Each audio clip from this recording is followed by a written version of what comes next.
பாருங்க, இந்த ஜார்க்குள்ள இருக்குது பார்த்தீங்களா, இந்த பிளேடு தான் நம்ம மோர் சிலுப்புறதுக்கு போடுற பிளேடு. நம்ம எல்லா மிக்சிலையும் இருக்குங்க. மிக்சி வாங்கினோம்னால இதில் மோர் சிலுப்புறதுக்கு அப்படின்னு சொல்லிட்டு ஒரு பிளேடு இருக்கும். அது இந்த பிளேடு தாங்க.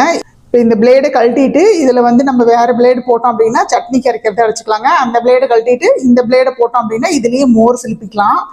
இதுக்கு பாருங்க, இந்த மாதிரி கொடுப்பாங்க. மிக்சி வாங்கும்போது இந்த மாதிரி ஒன்று கொடுத்துருப்பாங்க.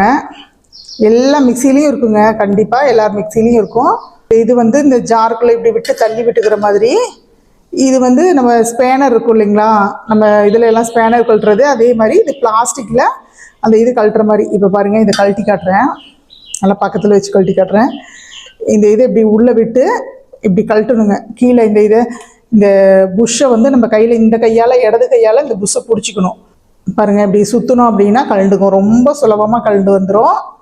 நம்ம அடிக்கடி கழட்டி போடுறோம் இல்லைங்களா, நம்ம இந்த பிளேடை க்ளீன் பண்ணுறதுக்கு கூட இந்த மாதிரி இது பண்ணிடலாங்க. இதை கழட்டிட்டு இந்த பிளேடு நல்லா சுத்தமாக க்ளீன் பண்ணணும் அப்படின்னா க்ளீன் பண்ணிவிட்டு அடுத்த தடவை அரைக்கிறதுக்கு போட்டுக்கலாம். பாருங்கள், வந்துருச்சு தனியாக. நம்மளோட மோர் சிலுப்புற பிளேடு. என்னோட மிக்சிக்கு கொடுத்த பிளேடு இது தாங்க, மோர் சிலுப்புறதுக்காக கொடுத்தது. நம்ம அப்போலாம் மரமத்தில் சிலுப்புவோம் இல்லைங்களா, அந்த மாதிரி அந்த தயிர் அப்படியே ஸ்மூத்தாக இது பண்ணி கொடுக்குங்க. அதில் இருக்க வெண்ணெய் மட்டும் பிரித்து எடுத்து கொடுக்கும். அரைக்கிற பிளேடு போட்டோம் அப்படின்னா அதை அப்படியே வெட்டி எடுத்துருங்க.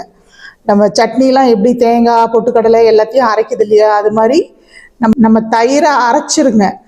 நமக்கு வெண்ணெயை வந்து தனியாக பிரிக்காது. இந்த வெண்ணெய் தயிர் எல்லாத்தையும் ஒன்றா அரைச்சி கொடுத்துருவோம்.